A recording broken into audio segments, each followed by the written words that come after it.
Hey guys, how are you? I hope you've had a great week. If you're new here, hi, my name's Bryony and I post new videos every week, including social commentary and social media reactions. So if that sounds good, please consider subscribing. I'd love to have you. I wanted to have a little chat about CBDCs, central bank digital currencies. When I talk about this to people in my day to day life, I'm surprised how many people don't really know what they are, don't really understand anything about it. And I thought we could have a little chat about it today and why it's so important that we are aware of CBDCs and the potential ways that they can be used. I guess it kind of makes sense that people don't really understand anything about CBDCs because there are still so many people out there that don't know anything about cryptocurrencies. And cryptocurrency has been around for so long now, like years and years, but there are still people that don't really understand anything about them. And I think a lot of people sort of think that maybe CBDCs are just the natural evolution of cryptocurrency.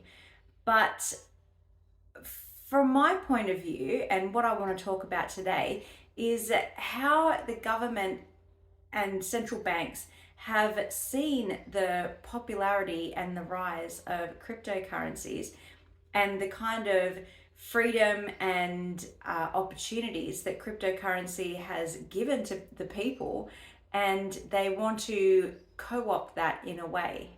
Much like cryptocurrencies, CBDCs are going to be like a digital currency or coin, but it will be owned and regulated by central banks and federal banks. And in fact, most of the governments in the world are currently working on and developing CBDCs for their countries. Something like 90% of the federal banks in the world are currently working on releasing this technology and using it to replace their country's current currencies. Just like crypto, there will be ledgers that track and record how you spend your CBDCs and what you are purchasing with them. And that's why privacy is one of the major concerns, because this information is going to be accessible to the government and the central and federal banks. They are going to be able to see everything you spend your money on. Unlike if you imagine having, cash in your wallet, you are free to spend that how and where you like. And there is that element of privacy and anonymity connected to that cash that's in your wallet. Once our cash is swapped over for CBDCs, that privacy of our spending is going to be completely taken away from us. And in fact, the government is going to be able to see everything that we're purchasing. Another major concern is that this technology is being developed so that the CBDCs can be programmed and controlled in terms of how and where they can be spent. So the government or issuers will be able to essentially program your digital money to be spent in a certain way, almost like an allowance. You could receive a certain allowance that can go towards food, a certain allowance that can go towards powering your car, a certain allowance that can go towards leisure activities. And that really takes away a lot of the, currently when you earn money, you have the freedom to spend that money and allocate it yourself in the way that you deem fit to live your life the way that you want to. But in the future, when we have our CBDCs, this money can be programmed to be spent the way third parties would see fit to have us spend our money. Just imagine if something like the carbon score also gets implemented. The carbon score is rumored to be something akin to China's social credit score, but your carbon emissions, your carbon footprint would be tracked and you would be given a certain score based on that. if the government and federal banks are able to track and keep a record of everything you're spending, that's going to allow them to score you based on your purchases and then maybe take some allowance or turn off your allowance to purchase particular things. Say, for example, they see that you're purchasing a lot of petrol for your car and that affects your carbon score. They could then turn off your petrol allowance, and if you no longer have the petrol to fill up your car, you might not be able to purchase anymore until you're able to bring down your carbon score. And that is just such a scary concept. That's just so much power and control that is being taken away. With this kind of technology, governments are actually going to have the power to completely turn off your money tap. And if you're wondering, but why would they do that? There's no reason. Just remember what happened in Canada during the trucker protests. People were practicing their human right to free speech and to protest, and the Canadian government didn't like it. And they were actually getting the banks to close some of those protesters' bank accounts, essentially taking away their access to their own money that they had earned. Once we are all using CBDCs, it is going to be that much easier again for governments to be able to turn on and off our access to our money, essentially controlling us. That means that if you engage in any activities or speech or share any beliefs that contradict the government in any kind of way, they will have the power to turn off your money, essentially shutting you up. Allowing the government to have so much control about where and how you spend your money could be a positive thing, in that it would make it almost impossible for people to be able to engage in socially harmful activities like purchasing illegal substances.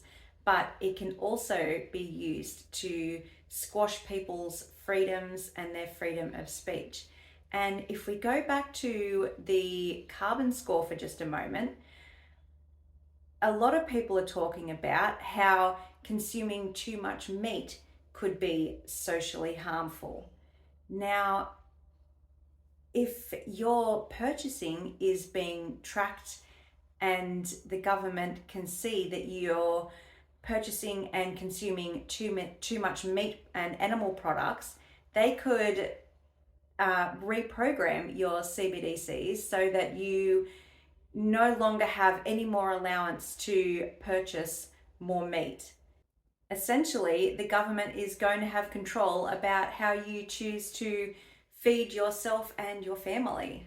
The money in your bank account will not belong to you. The CBDCs will always remain property of the central bank. And you could say that right now, cash money also just belongs to the federal and central banks. But you could also argue that if you are saving cash money in a safe in your home, it does belong to you while it's in your physical possession and you have the freedom to spend it however you wish. But that will never be the case with the CBDCs. And that's why the government and the central bank may be able to program it to be used for certain allowances. There's also concerns that the CBDCs will be programmed to expire, so you won't be able to save up your CBDCs the way you currently save up your money, your dollars. If they are programmed to expire and programmed to be used to purchase only certain particular things, that means the government has full control of not only what you buy, but when you purchase, and it will discourage people and in fact make it impossible to ever be able to save up or invest in anything. So you'll be living basically from paycheck to paycheck, never being able to put anything away towards your future. Surely you can now see how CBDCs perfectly fit into the WEF's model for the Great Reset. You will own nothing and you will be happy. You won't even own the money in your account. And they will try and convince us that CBDCs are going to be great for us. And they're going to use buzzwords like safety and convenience. But we know that that is just bullshit. This is just another thing that is going to further enhance the power of the elite to control us. And we don't want it. But what can we do to fight against this? In my opinion, the best thing to do is to just keep using cash. Go to the bank, go to the ATM, get a bit of the cash out from your account and just spend that. Spend it in local businesses and support the businesses that are still taking cash, because I have noticed that there are actually quite a few businesses out there that aren't even accepting cash anymore. We need to keep it going. That is the best way to protest the government taking our cash away from us, is to just keep using it and let them know that cash is still important to us. It's not some old-fashioned thing that can just be replaced with numbers on a screen. Cash is important, so let's keep cash going. If you've watched this far, thank you so much. Please leave a money bags emoji down in the comments and let me know what you think about CBDCs. Please hit the like button if you liked this video. If you didn't like it, hit the dislike button and tell me why you didn't like it down in the comments. Please share it with a friend that you think will be interested in it, and hit the subscribe button if you'd love to see more from me. Thank you so much, guys. I really appreciate you watching. Mwah! See you next time.